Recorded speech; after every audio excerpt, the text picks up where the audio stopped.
Dema palehiya ceh û genimên serhedê jî hat û paleyan jî dest bi karên xwe kir. Lêbelê ji ber xebatê neçûn malên xwe û ser erdan cejna xwe kirin.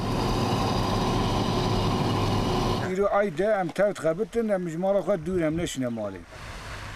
Paleyên zeviyan di nav xwe de cejna hev pîroz dikin û ev pîrozbahî pir nadome. Paleyên nîmûşê vê cejnê dixebitin, ji zar û zêç û malbatên xwe dûrin, pîrozbahiya wan jî tenê 5 deqe didome. Karker ji ber ku ji malbatê xwe dûrin hinekî dilsarin, lê mecbûrin ku bixebitin jî. Heta roja Eidê li vê derê şivalê me û nemliyê me dêw bavê xwe terikan nematine vê derê şivalê xwe dixebitin. Lê dîsa jî ji bo debara zar û zêçên xwe vê zehmetiyê dikşînin.